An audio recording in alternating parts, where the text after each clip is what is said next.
talk to Joey Spooner, Vice President for Community Development and Product Management at Kanban University. How do you achieve your business goals through evolutionary change? When we're talking about evolutionary change, a lot of people assume that this is something that's just naturally going to happen, like a rock falls out of the sky, and suddenly we have evolutionary change taking place. That's true from a biological standpoint. What we're trying to get to with evolutionary change in business is what's called managed evolutionary change. We're trying to stress something in the organization to improve the outcome. And this is where we start to look at business outcomes and we say, can we reach a business outcome by adding certain kinds of stressors into the way we operate? This could be something like, let's reduce the amount of time it takes to get something done, or let's improve the quality of what we're trying to do, or let's improve the information that we're getting about the work that we're doing so we can improve how we actually do our work. These are basic things that you want to do that help you get in the direction of where you want to go, in particular with an outcome like time to market or quality of product or integrating feedback from the customer really rapidly. This is what we're talking about with evolutionary change. So we're thinking of very small incremental improvements that you try out over time. Some of them will not work. Some things will actually hurt. Some things will help a lot. But that really is what we're talking about here with evolutionary change. We're not looking for a rock falling out of the sky again and resetting the organizational structure, for example. What we're trying to get at is the idea of saying a little bit of improvement every so often, and that improvement is a stress that you're adding into how you operate or how you actually manage the work that you're doing. So that's the idea behind evolutionary change, and that hopefully gets you in the direction of achieving your business outcomes. What are the economic benefits of using Kanban? And that's a great question. So I think when you look at the economics of using Kanban, it's almost self-evident once you start to use it. A lot of people don't recognize that you can use the same size like of team members in your organization with Kanban. So a lot of times when people look at this agile stuff that's out there, they'll say, hey, we have to do a team of 7 or a team of 12 or whatever that number is, some kind of magic number to say this is our optimal team size. With Kanban, you can use whatever size you already have. You should start with what you do now. So let's just say you have a team of like 5 people, for example. And let's just say they're currently delivering like 4 or 5 things every couple of weeks, just to put a number on it. Well, with Kanban, when you start to limit how much you do, when you start to focus on your work and getting that work to move through your environment quickly, you end up with something like 10 to 12 things per 2 weeks, for example. That could be anything that you're working on, marketing campaigns. It could be software development activities like user stories. It could be things like accounting projects, you name it. It does support basically any kind of knowledge work that you're doing. So when you think about this, when you take like, let's just say a marketing campaign and you deliver it faster, and you may be able to do even more than one marketing campaign in the same time frame where you used to do one, you're going to find that you have greater throughput. So you can do more of what you did before with lower cost. So let's just say from a software development standpoint, as another example, let's just say that a team of 5 people cost me, I don't know, $50,000 every 2 weeks, roughly speaking. Maybe a little more, a little less, depending on where you work, but about $50,000. And let's say in that time frame, they get 4 or 5 what are called user stories out the door. Those are basically almost software development features, but not quite. Maybe sometimes they are, sometimes they're not. But let's just say in that time frame of 2 weeks, instead of delivering 4 or 5 user stories, you could deliver maybe 12, 10 to 12. And that is something that teams that use Kanban typically get out of it. They can get more done with the same number of people simply by focusing on less work and making sure that the work that they focus on is the most valuable work. And these are things that they learn over time. You take that and you start to bring it out to scale. Let's just say that you have 30 or 40 teams doing something like software development, or you have a pretty large marketing team or a pretty large HR team, and they're all doing their own work, right? If you can increase the amount of work that they're doing without overburdening them, without stressing them, with giving them more focus, then you'll probably have a greater economic benefit, at least in terms of cost alone. Now, let's just say that those things that they're delivering have even better benefit for the business. They help the business to grow, to achieve market share, to get where it really wants to go as a business from a strategic standpoint. to really get that feedback honestly from the customer to say, this is where we want to go, that's a huge deal. That's when you start to get even more economic benefit. So that's something that typically happens when you're using the Kanban method. Sometimes you start on the inside of your business trying to get things to run stable, more effectively, right? And over time, you start to reach out to your customer and engage with them more and more. But it depends on where you are, what kind of business you are. If you're a startup, you're probably listening to your customer daily, very effectively. But if you're a large corporation with a lot of people, you probably start in the middle and work your way out from inside the organization. And so these are the ways you can start to look at the economic benefits. Sometimes it's increasing your feedback, increasing your revenue. Sometimes it's actually reducing your cost, increasing your throughput, and actually helping your business to grow even faster or be more effective in the marketplace. So those are just some of the economic benefits of Kanban. How can managers save budget and deliver on time? With managers, a lot of times they are stuck with the same budget year over year, or they kind of got a budget that might be shrinking, especially now with the recession kind of looming on the horizon. So the big question here, how do you save money and still deliver on time? So something that we do with Kanban is we start to look at how long it takes for us to get our work done, whatever that work might be. And so over time, we can start to understand what's a reasonable amount of time to get the work done. Now, this sounds like common sense, but a lot of times, if you're a manager, you're being asked to do something in even less time or with some kind of changes to the schedule. And you need to figure out what makes the most sense in terms of how to get things delivered on time. So when we're using the Kanban method, we can start to build a profile of how much time a project might take. This could be like a marketing project or a software project or a human resources project. You name it, we probably have done it with the Kanban method. So in terms of that, you can start to look at how long it takes to get work done and be more accurate landing on the actual deadline of what you're trying to do. Usually this helps to have conversations around scope sometimes, around, hey, look, we have this much time. Do we need to have everything in scope or can we start to play with that a little bit and really get what we need out the door to the customer in a reasonable amount of time? For example, like a marketing campaign, you want to have it launched on a certain date. If you know how your group has performed in the past, you can basically start to look at that information to tell you how much can we really do in this marketing campaign to get it done by this date, to have these key things done by this date. So that's one piece of it. When it comes to saving money, like I was just talking about, you can reduce scope, like we talked about, which is a very common project thing that people do. But also at the same time, I think I'd mentioned this before to other people, you can increase the amount of things you get done using the Kanban method, typically by limiting how much you do and then starting to focus more and more on what's important to do. So you end up with kind of a combination effect. This idea of reducing the amount of time it takes to get things done, which means you can get more produced over a given period of time. And then at the same time, you can also decide what goes into that group of people who are working on things. This sounds like, again, common sense, but then again, it's super powerful stuff when you start to look at how to save money and get things out on time. So those are two different ways of kind of looking at the Kanban method from a managerial perspective, because sometimes you have more than one factor pulling on you when you make decisions about what to do next. So that's just two examples there. What should you experience when using Kanban at different organizational levels? So when you're using Kanban on a team level, you can expect to experience quite likely a bit more teamwork. So maybe you've been working separately on your own thing before, but when you start to use the Kanban method and you put a Kanban board up, you start to get this really clear picture of who's doing what and maybe how to help each other out. This may sound kind of simplistic in some ways, but it's really powerful because you end up getting this benefit of actually having a lot of collaboration and a lot of backup, basically. That's the key thing. And also, as a team, you get to decide, hey, what are we working on? Are we choosing the right things to work on, or are we choosing some things that may not be as valuable for the business?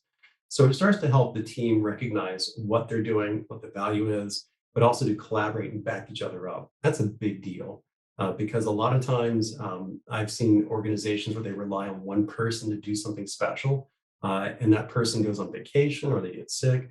Well, on a team level, you can start to pair up and do the work together, and that allows you to back up that person if they go out sick, for example. Not a major deal always, but super powerful stuff. Also, at a team level, if you're using Kanban, you probably will start to limit how much you do so that everyone stays focused on a certain amount of work.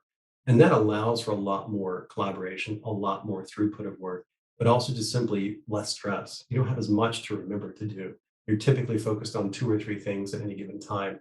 And because you're only focused on so much, that stuff will get done and you'll have more to focus on. And it allows you to kind of have this nice mix of work at the team level. I really enjoy using it on the team level. Now, on the managerial level, it's a whole different ballgame. You get to see how much work your team or teams are using. Typically, we look at that as a service sometimes, and you start to really understand the kind of work that you're doing. And what's nice about this from a managerial level is, and this is hard to do, honestly, for some managers, is you get to take a step back. You don't have to manage the individual anymore. You can manage the work and start to look at the system of work that the team or teams, or in this case, we call it a service sometimes in Kanban, you can see how much that service is doing or delivering, where the issues might be. So your focus gets to be less and less on the individual, more on, hey, where is the work getting stuck? How much work are we actually trying to get done? Is this the right work to do? And what other issues are we running into with the work? Maybe it's taking too long. Maybe it's gotten stuck somewhere. Maybe it's gotten some major issues, some dependency issues that we need to resolve now. That's typically what starts to shine out of these Kanban visualizations and the data from these Kanban systems or services. And then you can start to act as a manager to escalate the issues, to resolve the issues, to make sure your individuals that are supporting this work have the right clear path to do the work well. This is a common problem that managers using the Kanban method typically address. So it allows the teams and the individuals to feel much more supported, less micromanaged. But again, it's a big change for a lot of organizations, a big shift. Now, on the executive level, more and more I find executives want to do the right thing, but may not have the support of managers in the middle to do the right thing, or in some cases, they don't have the right information and they misjudge the situation. And I find that fascinating, honestly. So at the executive level, usually you're going to find that the Kanban cadences, which are things like the operations review or the risk review, can be really valuable information for you. Very relatively not too long meetings, probably about 30 minutes, maybe at the most 45, that allow you to understand the whole systems, all the systems in your business and how they're actually running. And if they're running well, or if there's what I call the sore thumb in your business. You may already know that as an executive, but now it becomes more quantified. You can start to gauge it and understand it from both a actualized risk and also impact perspective. It allows you to take action. It allows you to work with your managers and say, what's the right solution here? So we can close the gap, probably on quality or delay. Those are two big things there. And also at the same time, from the executive level, this is the beauty I like a lot, is you can take your strategy and start to look at how it relates back to this environment that you're working in. And you can do it both from an operations and a risk view. I think that's really powerful stuff because it informs what to do next and maybe what to change in terms of what you need to do from your portfolio level if you're kind of a larger organization. So from an executive level, it becomes much more, I think, truthful. I've seen this happen at large energy companies where executives finally get to see the truth from these environments. They don't have managers playing sort of that translation game. Not that managers are bad. I'm a manager myself, but it's tough sometimes to get the facts out there. And using this systems perspective from the Kanban method, you can really get the data out quickly and understand the environment without having to say, let's change how people work. We're really looking at the work itself and how to manage that work. So from an executive level, it does work out really well. How can you change team behavior? This is a really hard question. I have good friends who work in other organizations. Some of them are FANG companies, for example, right? But the thing that I think everyone runs into, whether they're a FANG or just a regular business, is how do I get these folks to change their behavior? This is tough. This is not easy to do. And there are various techniques to use, but something we've been looking at more and more here in Kanban University land is this idea of looking at what you might call A to B change or influencing change by putting in small amounts of change, and then looking at the picture from the perspective of what you might call a stressor. So, for example, you may want the team to. Here's a good one that I run into for years. The team needs to write up a status report, right?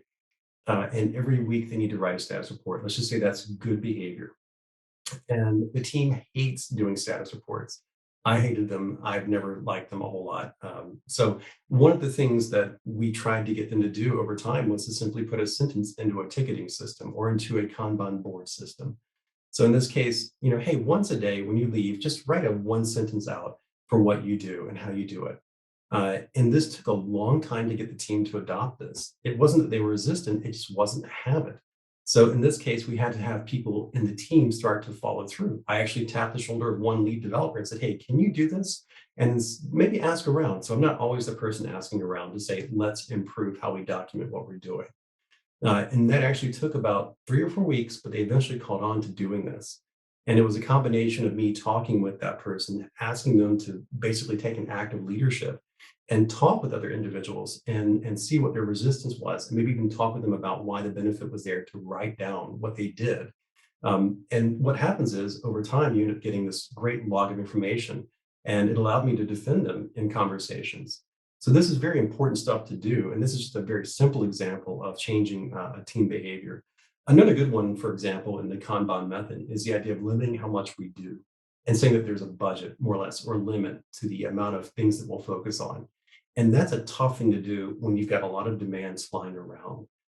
This is a harder one to achieve. But again, the same technique takes place. The idea of saying, what are we going to do? How do we start to say no to something, but not no, but necessarily not as much? And getting that limit in place is really tricky to do when you have multiple people on the team who get calls and conversations and texts and chats from friends and coworkers who say, can you please do this for me? Right. So this is a tough place to be. And this takes a lot of effort over time to get done. But when it happens, it's a really powerful thing to do. But again, what we're looking for are things like an active leadership. We're looking at potentially a small practice, maybe not the full practice, but limiting how much we do for a certain amount of things or a certain kind of thing that we're working on. That's the beginning of really limiting overall how much you do. So these are simple things we do to change team behavior over time. It's not that easy to do, but again, it takes practice. And just a small plug in this KMM environment that you probably are looking at or you eventually look at, there's actually a little place that we have for coaching practices. And if you look into that, you'll probably find even more detail about how to improve team behavior. How can you use KMM Plus to improve your business? Years ago, now it's years ago, it's pretty crazy, but around 2015, I started working on a project with the US Department of Labor. And at that time, they were using something called the Scrum framework, which is really this sort of way of operating. But just like any other framework, it has some gaps in it. And also, it requires a certain amount of discipline to fully execute the framework. And a lot of organizations expect the framework to suddenly just pop into place and people just to start to do these different behaviors. And I often joke with people that when you're trying to do agile things, it's like saying we're going to go from dancing in the waltz format to now break dancing. And people can't really process this all that well. It's a lot to process. So when I got there, they were doing some things from the Scrum framework, but not everything. And that's kind of to be expected, really, honestly. There were certain parts of this thing that they liked. They didn't like all of it. So we started with what they liked. And over time, I introduced things from the Kanban method, like the idea of modeling more of a workflow. So typically in the Scrum framework world, we have this idea of just a doing column. Sometimes it can be a little bit more, but not much more. And we said, hey, why don't we take that and break apart some of the key activities we're doing? This was a software development project. So in this case, we were focusing on things like analysis for what we're going to build, what we're going to write as far as software, the actual development work that we're doing, the techniques for building the software itself, and then sort of quality assurance, making sure that we built the right thing. And in that process, we built up this nice workflow. And we also had some different things that we were trying to track, like different projects. So we had this idea of breaking up our visualization of our Kanban board. So we had this one lane that was basically this major key important project. And then we had another lane for other projects that we were trying to get done. So one low priority project would go through, then we'd pick up another low priority project and pull it through. And these are things that were broken down into small features like user stories possibly even would go through this environment. But now looking back on all of this, we did all these various techniques, these things that you would call good behavior in the Kanban world. Things like limiting how much you do, applying what would be called a class of service or defining what a class of service looks like for our environment, and then putting that into our system. A class of service, by the way, for the folks who haven't heard of this before, are things like setting up a class of service for hitting something on time, what we call due date performance. We're going to make sure that we hit certain things by the time that they're due. Other things may not be as important to get done. They could get done maybe in a week or two. And that's okay. That's a different class of service effectively. So we're trying to take the work coming into our environment and decide how to handle it in terms of risk and value, perhaps. And that is what we start to put into a class of service. So we did lots of good things like that. We put in classes of service, we put in limiting how much we worked on overall. And then even in the columns of our Kanban board, the workflow itself, we said, hey, let's limit how much we do, for example, in development. So the developers aren't overwhelmed. And we ended up with a really balanced, sustainable system that was predictable over time. But this took about, I would say, in the Scrum world, this probably took anywhere between 10 to 12 sprints to finally get to where we're really happy with this environment. And along the way, I took these various parts and pieces of the Kanban method and added them in.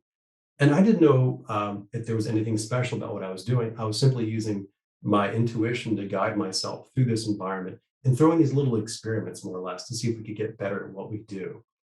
Nowadays, with the Kanban maturity model and KMM Plus, I think there's a great way to look at the practices poster and help to give you more or less a set of options to think about. So, from a coaching or a scrum master or a managerial point of view, you can start to look at these practices and say, do any of these fit with my environment? Could I try something? Could it work with this environment? Nowadays, with our coaching practices material, it's probably encouraged that you collaborate with the team to choose what's the right thing next. But you kind of being the guru or the expert or the geek, depending how you want to look at it in the Kanban world, you might find that certain things really fit your style better, where you may want to help select the stuff and then give them guidance from there. But KMM Plus is a great reference tool to say, how do I figure out what my options are? There's a pretty good catalog of options there, and it helps you start to think through, what am I wanting to do next, and how do I build that evolutionary pathway with my organization so that we can achieve the outcomes we want. So keep in mind, at the Department of Labor, I got there and they were worried as heck that they weren't going to get things done on time, that they weren't going to make key strategic commitments on time. And through the process of using these various practices from the Kanban method, we got better and better and actually started to get even faster than what was planned for delivering on our project. So you can imagine, to their surprise, in a federal space of all places, that we were actually accelerating so fast on delivering stuff with the right quality that we were now accelerating beyond what was expected and forecasted for the project, when we first started with the project being almost at risk or in jeopardy. So this is a really cool thing to see happen, that by adding these practices, developing the techniques with the team to utilize these practices, they got better with their quality, they got better with their throughput, and we ended up in a place that was much better overall. So KMN Plus is a great way to kind of understand those options for what you can do to go even further and faster and evolve in a better direction with your organization. How can Kanban help you understand if you're delivering the right things? So with the Kanban method, we're thinking about things not just from simply deliver, deliver, deliver. So some of the people in the software world might know the idea of developers, developers, developers, and some guy who was bald shouting on a stage saying, we have to have more of these. And a lot of managers tend to say, deliver, deliver, deliver, which is not a bad thing at all. I'm probably one of those managers myself where I say, hey, let's deliver this stuff. Let's get it out the door. And more is better always. But one of the big challenges in sort of a services environment where you're building either product, you're building um, uh, maybe providing a service to a customer, or you're even trying to deliver on a project, perhaps. This is hard stuff because what you're trying to say is, we did all this stuff. Did we actually get it right? So this is another piece of the picture of the Kanban method. We tend to look at things from a systemic point of view. So there's an input and an output, really simple stuff to begin with. But what we're trying to say is, hey, once you get something in, there's probably a customer request at an organizational level. The customer says, I want X. And your service, which could be a project, a product, or something else, is trying to deliver that back to the customer in the way that they wanted it. And so you want to be able to use what we call feedback loops to say, hey, now that we've delivered it, is it the right thing? And this is tough stuff because sometimes, depending on your environment, let's say you're B2B, or let's say you're B2C and your C is gigantic, right? Like 1,000 or more customers. You have to figure out how to get that information back to say, we're building the right thing. And we use something from the Kanban world called fit for purpose, which is this idea of actually starting to engage the customers and find out, are you building the right things? Have you gotten the right stuff for them? And this is a very key component really of trying to understand, is your system delivering the right stuff to the customer? Usually it has to do with timing, quality perhaps, the delivery model. These are various things that the customer will want to have that makes it fit for them. And so as we start to deliver, we're trying to tune to that certain type of customer.